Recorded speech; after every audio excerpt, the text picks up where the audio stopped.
एक विशाल जंगल था। उस जंगल में एक शेर रहता था। वह शेर जंगल के जानवरों को मारकर अपनी भूख मिटाता था। एक बार उसने शिकार करने का बहुत प्रयत्न किया, किंतु उसके हाथ कोई भी शिकार नहीं आया। अब वह भूख से परेशान हो गया था। धीरे धीरे सूरज डूबने लगा। शेर जिस जगह शिकार करने का प्रयत्न कर रहा था, वहीं पास में एक गुफा भी थी। शेर उस गुफा में चला गया और सोचने लगा, इस गुफा में कोई ना कोई जानवर अवश्य रहता होगा और वह शाम को अपनी गुफा में जरूर आएगा, और जैसे ही वह गुफा में प्रवेश करेगा मैं उसका शिकार कर लूंगा और मेरी भूख मिटा लूंगा। जब तक वह जानवर इस गुफा में नहीं आ जाता तब तक मैं यहीं आराम करता हूँ। वह गुफा एक गीदड़ की थी। उस गीदड़ का नाम कांचा था।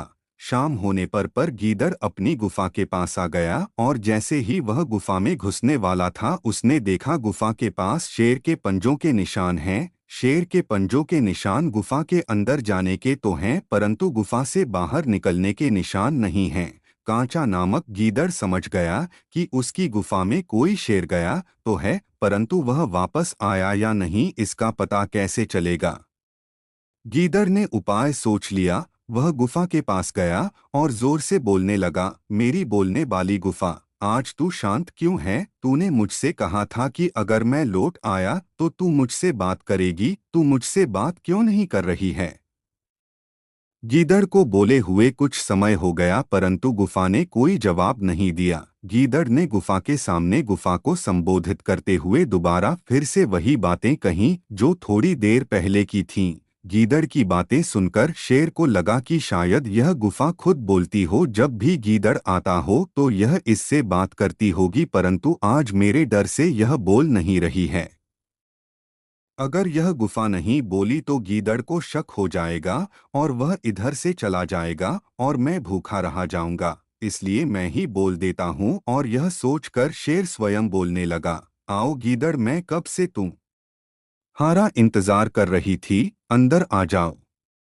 जैसे ही अंदर से आवाज आई, गीदड़ समझ गया कि अंदर कोई बेवकूफ शेर है जो गीदड़ के गुफा में जाने का इंतजार कर रहा है और अंदर जाते ही उसका शिकार कर लेगा। गुफा के अंदर से आती आवाज सुनकर गीदड़ वहां से भाग गया और शेर की गर्जना सुनकर गुफा के आसपास के जानवर भी वहां से चले गए। शेर यह जानता था कि गुफा नहीं बोल सकती, फिर भी शेर ने अपनी मूर्खता से उस गीदड़ को भगा दिया जिसे वह खाना चाहता था।